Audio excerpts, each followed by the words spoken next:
மருத்துவத்தில் அன்றும் இன்றும் என்றென்றும் சேலம் சிவராஜ் சித்த வைத்தியசாலை ஒரு சகாப்தம். இந்தியாவில் 7 தலைமுறைகளாக தொடர்ந்து சித்த வைத்தியம் செய்து வரும் ஒரே ஸ்தாபனம் சேலம் சிவராஜ் சித்த வைத்தியசாலை மட்டுமே. 7/7/1875 புதன்கிழமை வளர்பிறை நாளில் பஞ்சமி தேதியில் மகம் நட்சத்திரத்தில் எங்கள் மூதாதையர்கள் சித்த வைத்திய ஸ்தாபனத்தை துவக்கி வைத்துள்ளார்கள். 1925 தான் ஆங்கில மருத்துவம் இந்தியாவில் அறிமுகப்படுத்தப்பட்டது.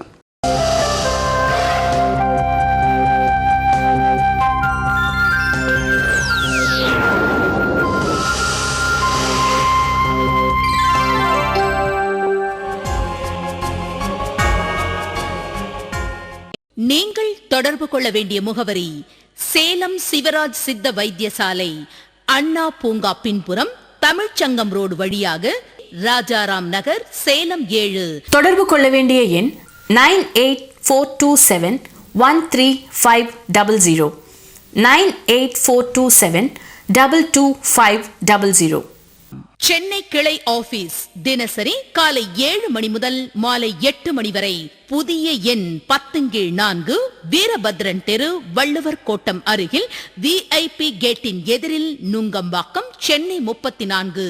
Phone 28236780 and 28230072.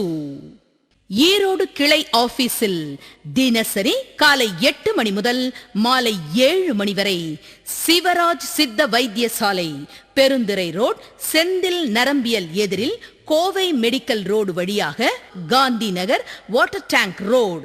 போன் 22593332.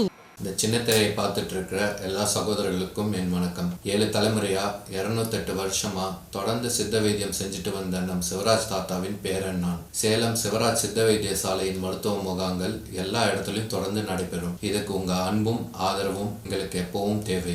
எப்பயும் ஏண்டா பேர பசங்களா இந்த மாதிரி தப்பு பண்றீங்க அப்படின்னு சொல்லும் நம்ம அன்பு சிவராஜ் தாத்தாவின் ஆசிர்வாதத்துடன் அவர் கூறிய அறிவுரைகளை உங்களுக்கு சமர்ப்பிக்கிறேன். இன்று சின்ன திரையை பார்த்து கொண்டிருக்கும் எனது அருமை தமிழ்நாட்டில் உள்ள என் சொந்தங்கள் யாவருக்கும், என் பேர குழந்தைகளுக்கும், மகன் போன்ற வாலிபர்களுக்கும், என் உடன் பிறந்த சகோதரர்களுக்கும் சேலம் சிவராஜ் சித்த வைத்தியசாலையின் வணக்கத்தையும் நன்றியும் மீண்டும் தெரிவித்துக் கொள்கிறோம். எனது முப்பாட்டனார் முத்துலிங்கசாமி அவர்கள் 1875 இந்த சித்த வைத்திய ஸ்தாபனத்தை 18 சித்தர்களில் ஒரு சித்தர் வாழ்ந்த சித்தர் மலைக்கு அடிவாரத்தில் இந்த வைத்திய தொழிலை முதல் ஆரம்பிச்சிருக்கார். 1875 அதனுடைய தொடர்ச்சி முத்துலிங்கசாமி அவர்கள் ஆரம்பித்து அதனுடைய தொடர்ச்சி பார்த்திங்கனாக்கா இன்றைய காலகட்டங்களில் எனது பேரன் சிவராஜ் சிபி வரலும் பார்த்திங்கனாக்கா சேலம் சிவராஜ் சித்த வைத்தியசாலை தொடர்ந்து மக்களிடம் நன்மதிப்பை பெற்று நல்ல கைராசியானவங்க, சித்த வைத்தியத்துக்குன்னு சிகிச்சைக்கு போனால் நல்ல முறையில் செஞ்சு நம்ம மகிழ்ச்சிப்படுத்துவாங்க அப்படிங்கிற அசைக்க முடியாத நம்பிக்கை என் தமிழ்நாட்டு சொந்தங்கள் எங்கள் மேலே வச்சுக்கிட்டு இருந்ததுனால தான் இன்றைக்கி 1875 ஆரம்பிக்கப்பட்ட இந்த ஸ்தாபனம் இன்றைய காலகட்டங்களில் வரல பார்த்திங்கனாக்கா தொடர்ந்து நல்ல முறையில் செஞ்சு மக்களின் நன்மதிப்பை பெற்று வந்துட்டுருக்கு. இதில் இந்த வியாதிக்கு தான் சிகிச்சை அப்படிங்கிறது கிடையாது. எந்த வியாதியில் பாதிக்கப்பட்டு வந்திருந்தாலும் சிகிச்சை பண்ணக்கூடியவன் தான் சித்த வைத்தியர். அந்த மாதிரி சிகிச்சை அற்புதமாக அமோகமாக நல்ல முறையில் நாங்கள் பண்ணி வந்துட்டுருக்கோம்.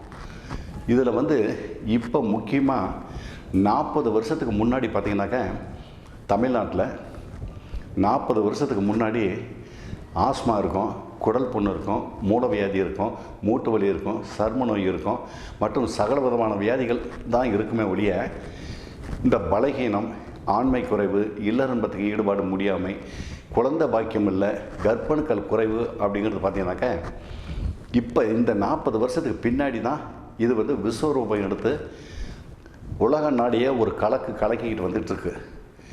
என்ன காரணம் கலக்கிக்கிட்டு வந்துட்டுருக்கு அப்படின்னா, இது ஒரு விழிப்புணர்வு ஏற்படலை அப்படிங்கிற ஒரே ஒரு காரணத்தினால தான் விஞ்ஞானம் வளர்ச்சி அதிகபட்சமாக அடைஞ்சிருந்தாலும் மக்களுக்கு நன்மதிப்பை அதில் பண்ணி கொடுத்துக்கிட்டு வந்திருந்தால் கூட இந்த செல்ஃபோன் இதெல்லாம் வந்ததுக்கப்புறம் இன்றைக்கி நம்ம பேர குழந்தைகளும் மகன் போன்ற வாலிபர்களும் ஏன் என் உடன் பிறந்த சகோதரர்களும் இன்றைக்கி படுற அவஸ்தைகளை பார்த்தா வெளியே சொல்லி மாள முடியல. ஏன்னா சிகிச்சைக்கு வந்துட்டு இருக்கிறவங்கள பார்த்து அவங்க சொன்ன கஷ்டங்கள், வேதனைகள், வருத்தங்கள், அழுக இதெல்லாம் பார்த்ததுக்கப்புறம் தான் இந்த நிகழ்ச்சியை நான் சொல்கிறேன். என்ன காரணம் அப்படின்னாக்க, இந்த சக்தியை வீண் பண்ணுறது அப்படிங்கிறது பார்த்தீங்கன்னாக்க, முதல்ல பார்த்தீங்கன்னாக்க ஆண்மை குறைவு, இல்லற என்பதுக்கு ஈடுபாடு முடியாமை, குழந்தை பாக்கியம் இல்லை, கர்ப்பங்கள் குறைவு அப்படிங்கிறதுக்கு தான் இப்போ அதிக முக்கியத்துவம் கொடுத்து நான் இந்த நிகழ்ச்சியில் பேசிட்டு வந்துட்டுருக்கேன். ஏன்னா இன்னமும் நான் எத்தனையோ ஆண்டுகளுக்கு முன்னாடி இருந்து இந்த நிகழ்ச்சியை சொல்லி வந்துக்கிட்டு இருந்தால் கூட இன்றைக்கி கூட இப்போ இந்த நிமிஷம் நான் பேசிகிட்டு இருக்கிற நிகழ்ச்சியை கூட விழிப்புணர்வு அதிகபட்சமாக கை நாட்டு போடுற ஆளுங்கள்லேருந்து பட்டப்படிப்பு பறித்து வரணும் உலக நாடுகளில் பெரிய பெரிய வேலையில் இருக்கிறவங்க கூட இது அவங்களுக்கு ஒரு விழிப்புணர்வு ஏற்படலை. என்ன காரணம் அப்படின்னாக்க, பலகீனத்தினால வாழ்க்கை பாதிக்குமா அப்படிங்கிறது நம்ம எவ்வளோ தான் சொல்லி வந்தாலும் இன்றைக்கி இருக்கிற உடம்பு இப்போ எப்படியுமே அப்படியே தான் இருக்கும், எப்போவுமே இந்த உடம்பு இப்படியே தான் இருக்கும் அப்படிங்கிற நினைப்பில் தான் அவங்க தவறு செய்ய வராங்க. இதை தான் அகத்திய முனிவர் தன்னுடைய பாடல்களில் பாடி வச்சுருக்கார். எப்படி பாடி வச்சுருக்காருன்னா, கானடா விந்து கட்டால் மனிதனல்ல, காரிகையால் தங்களுக்கு புருஷனல்ல, வீணடா தேகங்கள் கெட்டு போகும், வெறு வாயை மெல்லாதே பெண்ணாசையால், பூனடா ஒரு நாளும் பூனப்போமோ, புத்தி கெட்ட மடையர்களை புகழுங்கேளு, உந்தனிடம் விந்து அழிந்தால் உண்டதெல்லாம் பாலாச்சு உறவும் போச்சுங்கிறார். உண்டதெல்லாம் பாலாச்சு உறவும் போச்சு அப்படின்னு எத்தனையோ ஆயிரம் ஆண்டுகளுக்கு முன்னாடி அகத்திய முனிவர் தன் பாடல்களில் எழுதி வச்சிருக்கார். அப்போ இந்த மாதிரி பலகீனத்தால் பாதிக்கப்பட்டு நம் சொந்தங்களெல்லாம் வாழ்க்கை வீணாகும், குழந்தை பாக்கியம் இல்லாமல் வாழ்க்கை வீணாகும் அப்படிங்கிறத எத்தனையோ ஆயிரம் ஆண்டுகளுக்கு முன்னாடி அவங்களுக்கு தெரிஞ்சு வச்சுருந்ததுனால இப்படியெல்லாம் தமிழ்நாட்டில் பாதிக்கும், இந்த மாதிரிலாம் வாழ்க்கை வீணாகும் அப்படிங்கிற ஒரு இது இருந்ததுனால தான் அவங்க என்ன பண்ணியிருக்காங்க, இந்த 18 சித்தர்களில் இந்த ஓலைச்சுவடிகளை எழுதி வச்சு ஞானிகளும் இவங்களும் எழுதி வச்ச ஓலைச்சுவடி வச்சு தான் இந்த வைத்தியத்தை நம்ம செஞ்சுக்கிட்டு வந்துட்டுருக்கோம். என்னன்னாக்கா, தமிழ்நாட்டில் இப்படியெல்லாம் ஒரு பாதிப்பு வரும் அப்படிங்கிறது அவங்களுக்கு முன்கூட்டியே தெரிஞ்சதுனால அவங்க எழுதி வச்சுருக்காங்க. அந்த ஓலை சுவடியினுடைய ரகசியங்கள் தெரிஞ்சு வச்சுருந்ததுனால தான் எனது முப்பாட்டனார் முத்துலிங்கசாமி அவர்கள் இதை முதல் கையில் எடுத்து இதை ஆரம்பித்து வந்திருக்கார். இதை ஆரம்பித்து வந்ததுனால தான் இன்றைக்கி தமிழ்நாட்டில் பலகீனம், ஆண்மை குறைவு, இல்லறம்பத்துக்கு ஈடுபாடு முடியாமை அப்படின்னா இது சேலம் சிவராஜ் சித்த வைத்தியசாலையில் தவிர வேறு எங்கேயுமே பண்ண முடியாது அப்படின்னு என் தமிழ்நாட்டு சொந்தங்கள் அவ்வளோ பேருக்குமே தெரியக்கூடிய அளவுக்கு இந்த வைத்திய தொழில் நடந்து வந்துட்டுருக்கு. எந்த மாதிரி பாதிக்கப்பட்டிருந்தாலும் சரி இது செஞ்சு வந்துட்டுருக்கோம். ஏன்னா இந்த சித்த வைத்தியத்தில் பலகீனம், ஆண்மை குறைவு, இல்லறம்பத்துக்கு ஈடுபாடு முடியாமை, குழந்தை பாக்கியம் இல்லை, அதனால் கர்ப்பங்கள் குறைஞ்சிடுச்சு அப்படிங்கிறத இந்த சித்த வைத்தியத்தில் மட்டும்தான் பண்ண முடியுமோ ஒழிய மற்ற மருத்துவமான ஆங்கில மருத்துவத்திலையோ, ஹோமியோபதி மருத்துவத்திலையோ, நேச்சுரோபதி மருத்துவத்திலையோ, ஆயுர்வேத மருத்துவத்திலையோ இதுக்கு அதில் மருந்து இல்லை. என்ன காரணம் அப்படின்னா, மற்ற வியாதிக்கு எல்லாமே இருக்குது, அவங்க எல்லாத்தையுமே கடவுளுக்கு நிகராக நம்ம கையெடுத்து கும்பிடலாம், மற்ற வியாதிக்கு எல்லாமே மருந்து இருக்குது. ஆனால் இந்த சித்த வைத்தியத்தில் மட்டும்தான் இது குறிப்பிட்டு சொல்லி வச்சுருக்கிறதுனால இதை நம்ம கையில் எடுத்து இந்த இதை செஞ்சு வந்துக்கிட்டதுனால தான் தமிழ்நாட்டில் இன்றைக்கி சித்த வைத்தியத்தில் பலகீனம், ஆண்மை குறைவு, இல்லறம்பத்துக்கு ஈடுபாடு முடியாமல், குழந்தை பாக்கியம் இல்லை அப்படின்னா நேராக சேலம் சிவராஜ் தாத்தா கிட்ட தான் போகணும் அப்படிங்கிற எண்ணம் என் தமிழ்நாட்டு சொந்தங்கள் மனசில் ஊன்றி போச்சு. அதனால தான் இந்த சித்த வைத்தியத்தில் இன்றைக்கி ஒரு பொய்யோ ஒரு ஏமாத்துறதோ உங்களை திசை திருப்பத்தோ செய்யாமல் வாழ்க்கையை நல்ல முறையில் பண்ணி வந்துட்டுருக்கேன் அப்படிங்கிறது இந்த நேரத்தில் தெரிவிச்சுக்கிறேன். ஏன்னா என் தமிழ்நாட்டு சொந்தங்களுக்கு செய்கிறதுல எனக்கு ரொம்ப பெருமையாக நினச்சிட்ருக்கேன். இந்த 75 வயசில் சேலம் சிவராஜ் தாத்தா உங்களுக்கு சொல்லி உங்களுக்கெல்லாம் ஒரு விழிப்புணர்வு ஏற்படணுங்கிற ஆதங்கத்தில் சொல்லிட்டு வர்றதுனால எனக்கு மனசு ரொம்ப சந்தோஷமாகவும் இருக்குது. அதே சமயத்தில் பாதிக்கப்பட்டு வேதனையோடு அழுதுகிட்டு தாத்தா இப்படி ஆகிப்போச்சு தாத்தா, தெரியாமல் தப்பு பண்ணிட்டேன் தாத்தா, என் வாழ்க்கை எப்படியே ஆகிப்போடுமே தெரியல தாத்தா, என்னை காப்பாற்று தாத்தான்னு தினசரி வந்துக்கிட்டு இருக்கிற ஃபோன் காலில் பார்த்தீங்கன்னா உண்மையாலுமே மனசுக்கு ரொம்ப வருத்தமும் ரொம்ப வேதனையும் ரொம்ப கவலையும் அடைஞ்சிக்கிட்டு இருக்கிறேன் இந்த நேரத்தில். அதனால் இதில் ஒரு விழிப்புணர்வு ஏற்படணும் அப்படிங்கிறதுக்காக 3 நாளைக்கு முன்னாடி நடந்த ஒரு கதை ஆஃபீஸில் நடந்தது. அதை உங்களுக்கு ஒரு படிப்பினை அமையும் அப்படிங்கிறதுக்காக இந்த நிகழ்ச்சியை நான் சொல்கிறேன். இந்த சின்ன திரையை பார்த்துட்டு இருக்கிறவங்க கவனமாக ஒரு நிமிஷம் பார்க்கணும் அப்படிங்கிறத வேண்டி கேட்டுக்கொள்கிறேன். என்ன காரணம் அப்படின்னா, என்னுடைய சேலம் தலைமை ஆஃபீஸில் என்னுடைய மேனேஜர் என்னை கூப்பிட்றாரு. ஆஃபீஸுக்கு யாரோ வந்திருக்காங்க, பெண்களும் ஆண்களும் சேர்ந்து ஒரு 10 பேர்த்துக்கு மேலே இருக்கும், உங்களை பார்க்கணுன்ட்டு வந்திருக்காங்க அப்படின்னு சொன்னார். சரி, நான் என்ன சொன்னேன், சரி என்னுடைய ஆஃபீஸ் உள்ளே உட்கார வச்சு வெய்யி நான் வரேன் அப்படின்னு சொல்லிட்டேன். என்னுடைய ஆஃபீஸில் உட்காந்துட்டு இருக்கும்போது நான் இங்கேருந்து போகிறேன். ஆஃபீஸில் போய் உட்காந்து அவங்களுக்கெல்லாம் கும்பிடு போட்டுட்டு, என்னம்மா எங்கேருந்து வந்திருக்கீங்க, ஐயா எங்கேருந்து வந்திருக்கீங்க அப்படின்னு சொல்லி கேட்டுட்ருக்கேன். அப்போ அவங்க ஊர் பேர், நாங்கள் யார் என்ன அப்படிங்கிற விவரத்தெல்லாம் சொல்கிறாங்க. ஏன்னா அதை நான் உங்களுக்கு யாருன்னு சொல்ல முடியாது, சொல்லவும் கூடாது. அதனால் நான் அந்த பேர் ஊர் என்னங்கிறதையும் சொல்லலை, என்ன போஸ்ட்டில் இருக்கிறாரு அப்படிங்கிறதையும் சொல்லலை. உடனே அவங்க என்ன சொன்னாங்க, இல்லைங்க இது எங்களுடைய சொந்தம், இந்த பொண்ணு இந்த பொண்ணுக்கும் இந்த பையனுக்கும் திருமணம் ஆயிடுச்சு, திருமணமாகி 3 மாதம் ஆகுது, இதை பற்றி விவரத்தை உங்கள்கிட்ட கேட்கணுங்கிறதுக்காக தான் நாங்கள் வந்திருக்கோம் அப்படின்னாரு. சரிங்க, ரொம்ப சந்தோஷம், இதை பற்றி விவரங்கள் நான் உங்களுக்கு சொல்கிறேன் அப்படின்னேன். அப்போ அந்த பெண்ணை பெற்ற தாய் தகப்பனார் அவர் சொன்னார், ஐயா என் பொண்ணை இவங்களுக்கு கல்யாணம் பண்ணி கொடுத்தேன். முதல்ல 1 மாதம் வரலும் பொண்ணு வந்துட்டும் போகவும் இருந்தது. பார்த்தா சந்தோஷமாக இருப்பாங்க அப்படின்னு நினச்சிக்கிட்டு இருந்தேன். இப்போ 3ஆவது மாதம் 1 வாரத்துக்கு முன்னாடி அவங்க அப்பா அம்மா கிட்ட, அப்பா என்னை கல்யாணம் பண்ணி கொடுத்தீங்களே, அந்த மாப்பிள்ளையை நல்ல முறையில் தேர்ந்தெடுத்து கொடுத்தீங்களா, ஏன் என் வாழ்க்கை இந்த மாதிரி ஆகிப்போச்சு, ஒரே ஒரு நாள் கூட இன்னும் இல்லறம்பத்தில் ஈடுபடல, அவர் என்கிட்ட ஏறிட்டு கூட பேச மாட்டேங்கிறாரு அப்படின்னு சொல்லுது.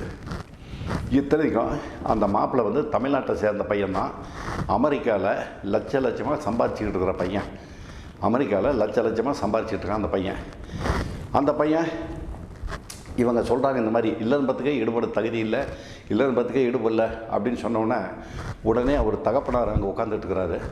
அவர் உடனே சொல்கிறார், பாருங்க இந்த தப்பெல்லாம் பொய்யெல்லாம் சொல்லக்கூடாது, என் பையன் மேலே மிஸ்டேக் சொல்லி நீங்கள் சொன்னீங்கன்னா நான் அதை ஏற்றுக்க மாட்டேன் அப்படின்னாரு. நான் சொன்னேன், ஏன் ஏற்றுக்க மாட்டீங்க, உங்கள் பையன் இருக்கிற நிலைமை அந்த நிலைமையில் தானே இருக்கிறான் அப்படின்னேன். உங்கள் பையன் இருக்கிற நிலைமை அந்த நிலைமையில் தானே இருக்கிறான், அவங்க சொல்கிற மாதிரி தான் இருக்கிறான் அப்படின்னேன்.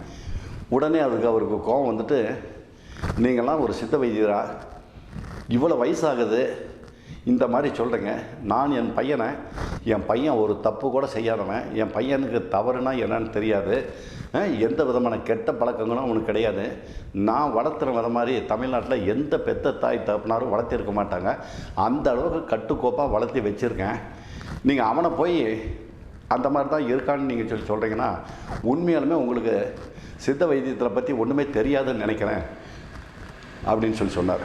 அப்போ நான் கையெடுத்து கும்பிட்டு சொன்னேன், ஐயா சித்த வைத்தியம் அப்படிங்கிறது பார்த்தீங்கன்னாக்க அதுக்கு உடனே அந்த பொண்ணுடைய அப்பா சொன்னார், என்னங்க இப்போ நாங்கள் ஒரு பையனை கூட்டிகிட்டு போயிட்டு ஹாஸ்பிட்டலில் காட்ட போகிறோம் அப்படின்னா உடனே அவனுக்கு ரத்தத்தை எடுப்பாங்க, விந்தை டெஸ்ட் பண்ணி பார்ப்பாங்க, விந்து டெஸ்ட் பண்ணிவிட்டு ரத்தத்தையும் டெஸ்ட் பண்ணி பார்த்துட்டு இந்த மாதிரி பாதிக்கப்பட்டிருக்கான், இந்த மாதிரி ரிசல்ட்டில் வந்திருக்கு அப்படிங்கிறத சொல்லுவாங்க.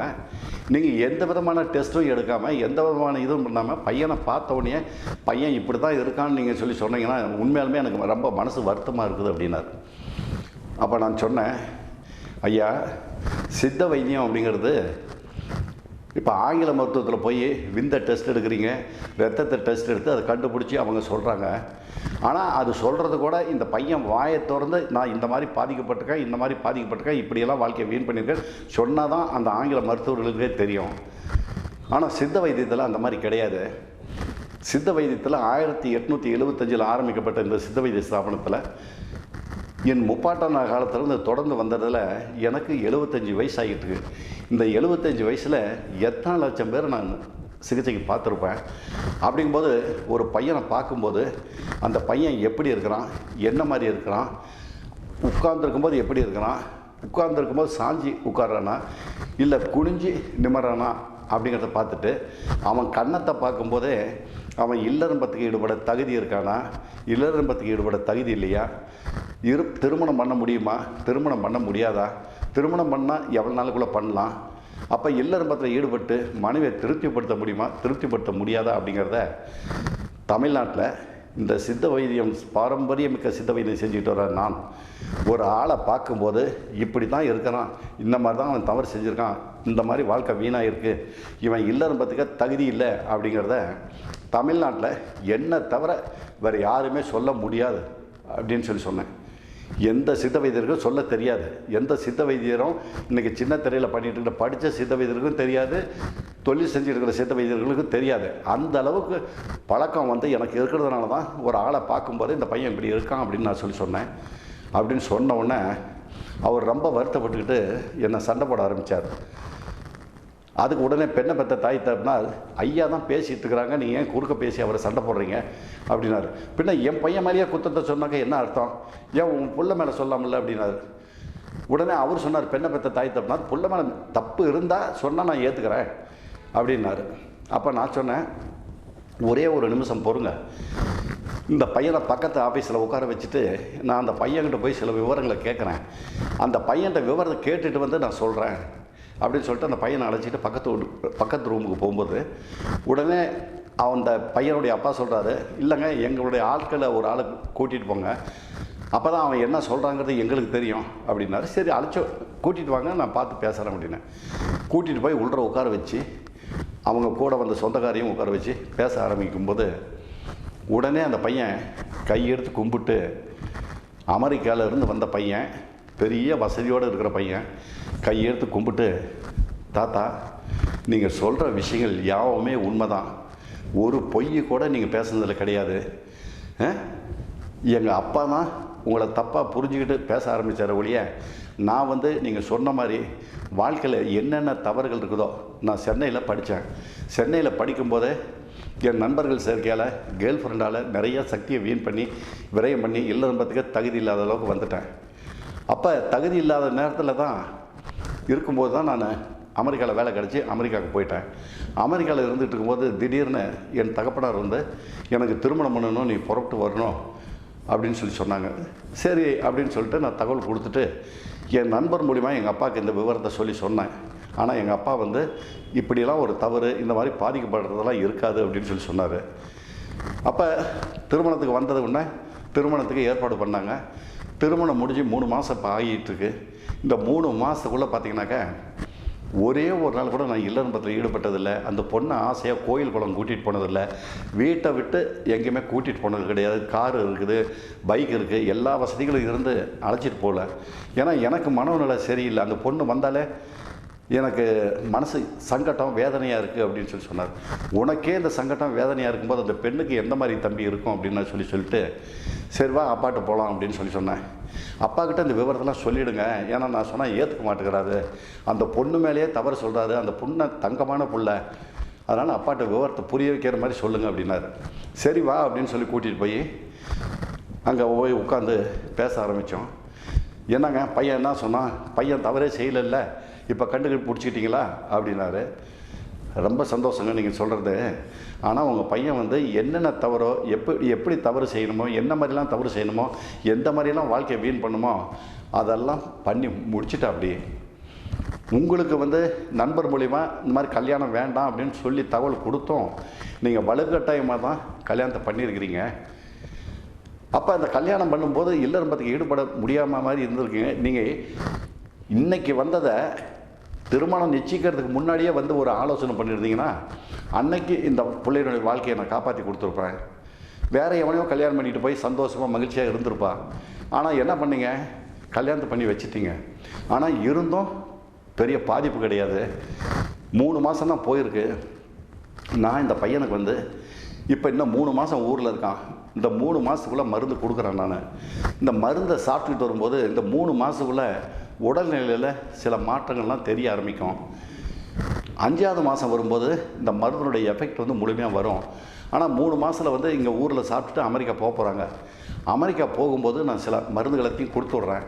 ஏன்னா இந்த சித்த வைத்திய மூலிகை மருந்து எப்படின்னா 1 மாதத்துலையோ 2 மாதத்துலையோ அல்லது 3 மாதத்துலையோ பண்ணி கொடுங்க அப்படின்னா இந்த சேலம் சிவராஜ் தாத்தனால் பண்ணி கொடுக்க முடியாது அப்படிங்கிறத இதன் மூலம் தெரிவிச்சுக்கிறேன். என்ன காரணம் அப்படின்னா இந்த பலகீனம், ஆண்மை குறைவு, இல்லறம்பத்துக்கு ஈடுபாடு முடியாமல் கர்ப்பணுக்களை உற்பத்தி பண்ணுறதுங்கிறது குறைந்தது 5 மாதம் ஆனால் தான் உங்களுக்கு வெளியவே தெரிய ஆரம்பிக்கும். அப்போ அந்த வெளியே தெரியும் போது 6 மாதம், 9 மாதம், 12 மாதங்கள் மறு சாப்பிட்டுட்டு போது முழு ஆன்மத்தன்மை உனக்கு கிடைச்சி இல்லறம்பத்துக்கு ஈடுபடக்கூடிய அளவுக்கு தகுதி பண்ணி அந்த பெண்ணுக்கிட்ட கர்ப்பம் உண்டாகக்கூடிய அளவுக்கு உன்னை பண்ணி கொடுக்க முடியுங்கன்னு. அதனால் சந்தோஷமாக தைரியமாக நான் சொல்கிற முறைகள், நான் சொல்கிற விவரங்கள் கேட்டு நீ அது பிரகாரம் கடைப்பிடிச்சின்னா கண்டிப்பாக கிடைக்குங்கன்னு அப்படின்னு சொன்னேன். அப்போ அந்த பையனுடைய அப்பா சொன்னார், பெண்ணுடைய அப்பாவை பார்த்து, என்னங்க உங்களுக்கு திருப்தி தானே, என் பையன் மேலே தவறு வந்துருச்சுன்னு சொல்லிட்டாரு டாக்டரு. அப்போ நீங்கள் அதை கேட்டுட்டீங்க, உங்களுக்கு என்ன சம்மதம்? பையன் கூட அந்த பெண்ணை அனுப்பிச்சி வச்சு வாழ வைக்கிறீங்களா, இல்லை நீங்கள் வேறு ஏதாவது முடிவு எடுக்க போகிறீங்களா அப்படின்னு சொல்லும்போது அந்த பெண் வந்து, தாத்தா நான் இவரோடையே இருக்கேன் தாத்தா, எனக்கு வேறு நினப்பு, எந்த நினப்பும், வேறு தப்பான எண்ணங்கள் எதுவுமே கிடையாது, என்னை இவன் கணவனோட வாழ வைக்க வேண்டியது உங்களுடைய பொறுப்பு தாத்தா அப்படின்னா. அப்போ நான் சொன்னேன், கண்ணு இந்த தாத்தாக்கு 75 வயசு ஆகுது, உன்னுடைய வாழ்க்கையை மகிழ்ச்சி பண்ணி சந்தோஷப்படுத்தி நீ கணவனோட இல்லறம்ப சுகம் அனுபவித்து அதில் உனக்கு கர்ப்பம் உண்டாகி குழந்தை பிறக்கக்கூடிய அளவுக்கு இந்த தாத்தா நிச்சயமாக நான் வணங்கும் ஆஞ்சநேய சத்தியமாக செஞ்சு கொடுக்குறேங்கன்னு, அதனால் நீ கவலையே படாத அப்படின்னு சொன்னேன். அதுக்கு அங்கே வந்திருந்தவங்க 10-12 பேரும் சம்மதம் பண்ணி, சரி அப்படின்னா சிகிச்சைக்கு உண்டான மருந்து கொடுங்க அப்படின்னாரு. அப்போ சிகிச்சைக்கு உண்டான மருந்தை கொடுத்துட்டு அந்த மருந்தை பேக் பண்ணி கொடுக்கும்போது நான் எந்திரிச்சு, கண்ணு எந்திரிமா அப்படின்னேன். ஏத்தாத்தா அப்படின்னா, இல்லை எந்திரி அப்படின்னேன். நான் வந்து உன் கணவருக்கு உண்டான மருந்தை வந்து நான் கொடுக்குறேன், உன்னுடைய கையில் நான் கொடுக்குறேன், நீ மருந்தை வாங்கி 3 மாதம் கணவருக்கு வந்து என்ன முறை சொல்கிறோமோ அந்த முறை பிரகாரம் கொடுத்துக்கிட்டே வா. அந்த 3 மாதம் முடிஞ்சதுக்கப்புறம் நீ அமெரிக்கா போகிறல்ல, அமெரிக்கா போகும்போது தாத்தா இப்போ வந்து உன் கையில் மருந்து கொடுத்துருக்கேன், அந்த மருந்தை வாங்கி நீ வச்சுக்கிட்ட. அதே மாதிரி நீ ஊருக்கு போயிட்டு 1 வருஷம் முடிஞ்சு வரும்போது ஏரோட்ரமில் எனக்கு வந்து சென்னையில் இறங்கும்போது தாத்தாவுக்கு ஃபோன் பண்ணினா தாத்தா வந்து அந்த இடத்துல நின்றுட்டுருப்பேன்.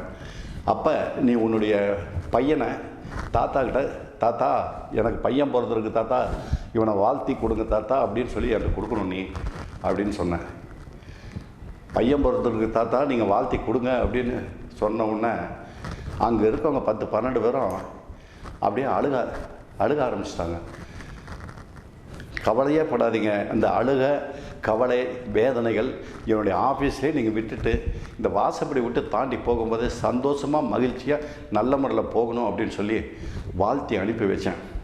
அந்த தாத்தா அந்த பெண் வந்து தாத்தாட்ட, தாத்தா என்னையும் கணவரையும் ஆசீர்வாதம் பண்ணி அனுப்புங்க அப்படின்னு சொல்லி ஆசீர்வாதம் வாங்கிக்கிட்டு புறப்பட்டாங்க. உண்மையாலுமே இந்த நிகழ்ச்சி கேட்குறதுக்கு எனக்கு மகிழ்ச்சி, சந்தோஷம். ஏன்னா காரணம் அப்படின்னா அந்த பையனுக்கு முடியும் அப்படிங்கிற சூழ்நிலையில் இருக்கிறதுனால நான் சிகிச்சை பண்ணுறேன் அப்படின்னு ஒத்துக்கிட்டாங்க. அந்த பையனுக்கு நல்ல முறையில் சிகிச்சை பண்ணால் தப்பிச்சுக்குவான் அப்படிங்கிற முறை தெரிஞ்சதுனால அவனுக்கு சிகிச்சை பண்ணி கொடுக்குறேன் அப்படின்னு ஒப்புதல் அளித்து அவங்களுக்கு மருந்து கொடுத்து அனுப்பிச்சேன். அதே முடியாமல் வரவங்க பார்த்தீங்கன்னா இன்றைக்கி சொல்லி மாற முடியல, அந்த அளவுக்கு வராங்க. எப்படின்னாக்கா கழுத்துக்கு மேல் பகுதியும் இடுப்பினுடைய கீழ் பொறுத்தும் வலி வரும்போது, கழுத்துக்கு மேல் பகுதியும் இடுப்பினுடைய கீழ் வரும்போது ஆண்குறி வந்து பருமனை வந்து சிறுக்க வச்சுக்கிட்டே வந்துடும், நீளத்தை வந்து குறைக்க வச்சுக்கிட்டே இருக்கும். முன்ன இருந்த நீளம் இருக்காது, முன்ன இருந்த பருமன் இருக்காது. அப்போ விந்து முந்திக்கிட்டு வெளியக்கூடிய ஸ்டேஜில் வரும்போது அந்த காய் பகுதி பார்த்திங்கன்னா நிலத்தை பார்த்து அந்த காய் பகுதி ரெண்டும் பந்து மாதிரி இருக்கிற காய் பகுதி ஒன்று கீழே தொங்கும், இது மேலே ஏறிக்கும், இது தொங்கும் போது இது மேலே ஏறிக்கும். அப்போ ஆண் குறியினுடைய அளவு பார்த்திங்கன்னா நிலத்தை பார்த்து தொங்கக்கூடிய அளவுக்கு போயிடும். அந்த மாதிரி தொங்கக்கூடிய போகும்போது எந்த பெண் பக்கத்தில் வந்து உட்காந்து ஆண் குறி தொட்டால் கூட விரைப்புத்தன்மை கிடைக்கவே கிடைக்காது. என்ன முயற்சி பண்ணாலும் தொங்கின மாதிரியே தான் இருக்கும். அந்த மாதிரி வாழ்ந்துட்டு இருக்கிறவங்க தான் நீங்கள் தமிழ்நாட்டில் அதிகபட்சமாக வாழ்ந்துட்டு இருக்காங்க. ஏன்னா சிகிச்சைக்கு வரவங்களை பார்த்துட்டு தான் இந்த நிகழ்ச்சியை நான் சொல்கிறேன். இல்லறம்பத்துக்கே ஈடுபட தகுதி இல்லாமல் வாழ்க்கையே முடிஞ்சு போச்சு அப்படிங்கிற ஸ்டேஜில் தான் வராங்க. இப்போ அந்த மாதிரி வர ஸ்டேஜில் இருக்கிறவங்கள நான் வைத்தியம் பண்ணி என்ன பண்ண முடியும்? பொய்யை சொல்லி ஏமாற்ற முடியுமா? இல்லை என்கிட்ட சிகிச்சை பண்ணிங்கன்னு சொல்ல முடியுமா? அது என்னால் பண்ணவே முடியாது. அந்த மாதிரி ஸ்டேஜில் தான் நீங்கள் அதிகபட்சமாக வந்துட்டுருக்காங்க. அதுவும் ஒரு சிலர் பார்த்தீங்கன்னா கண் குழி விழுந்து, கண்ணை ஒடுக்கல் விழுந்து, நடவுட பாவனையை தள்ளாடி நடக்கிற அளவுக்கு தான் இன்றைக்கி 25 வயசில் இருக்கிற வாலிப பசங்க அந்த மாதிரி வந்துட்டுருக்காங்க. என்ன பண்ண முடியும்? நான் எவ்வளோ விளக்கத்தை சொல்ல முடியும்? எவ்வளோ மனசுக்கு சங்கடம் வேதனையாக இருக்குது. அதனால் நீங்கள் பலகீனத்தில் பாதிக்கப்படும் போது தெரிஞ்சோ தெரியாமலோ தப்பு பண்ணிட்டீங்கன்னா 1 வருஷம் 2 வருஷம் 3 வருஷத்துக்குள்ளே சேலம் சிவராஜ் தாத்தாட்ட வந்தீங்கன்னாக்க உங்கள் உடல்நலம் எப்படி இருக்குது, என்ன மாதிரி இருக்குது அப்படிங்கிறத பார்த்துட்டு அதுக்கு உண்டான சிகிச்சையை நான் சொல்கிறேன். ஆலோசனை பண்ணிட்டு போகும்போது ஆலோசனையே சரியாக இருக்குன்னா ஆலோசனையோடு விட்டுடலாம். இல்லை சிகிச்சை பண்ணி தான் ஆகணும் அப்படின்னா சிகிச்சை பண்ணி கொடுக்குறேன். புரியுதா உங்களுக்கு? மீண்டும் சேலம் சிவராஜ் சித்த வைத்தியசாலை நன்றியும் வணக்கத்தையும் தெரிவித்துக் கொள்கிறோம். டாக்டர் அவர்கள் கீழ்கண்ட இடங்களுக்கு மருத்துவ முகாம் வருகிறார். திருச்சி 1ஆம் தேதி மற்றும் 9ஆம் தேதி காலை 6 மணி முதல் மாலை 5 மணி வரை ஹோட்டல் அபிராமி, சென்ட்ரல் பஸ் நிலையம், அண்ணா சிலை அருகில். தஞ்சை 2ஆம் தேதி காலை 6 மணி முதல் மதியம் 12 மணி வரை அசோக் லாட்ஜ், ஆப்ரஹாம் பண்டிதர் ரோட், சாந்தி தியேட்டர் ரோட். கும்பகோணம் 2ஆம் தேதி மதியம் 2 மணி முதல் மாலை 5 மணி வரை ஹோட்டல் திருமால், ஜான் செல்வராஜ் நகர், புதிய பஸ் நிலையம் அருகில். விழுப்புரம் 3ஆம் தேதி காலை 6 மணி முதல் மதியம் 12 மணி வரை ஹோட்டல் ஆதித்யா, புதிய பஸ் நிலையம் எதிரில், தேர் விநாயகர் கோவில், KK நகர். கள்ளக்குறிச்சி 3ஆம் தேதி மதியம் 2 மணி முதல் மாலை 5 மணி வரை AKT லாட்ஜ், பஸ் நிலையம் அருகில். நாகர்கோவில் 2ஆம் தேதி காலை 6 மணி முதல் மாலை 5 மணி வரை hotel Ganga palace, KP road, Chettikulam junction. Nellai 3ஆம் தேதி மற்றும் 23ஆம் தேதி காலை 6 மணி முதல் மாலை 5 மணி வரை பரணி லாட்ஜ், பழைய பஸ் நிலையம் அருகில், மதுரை ரோட்.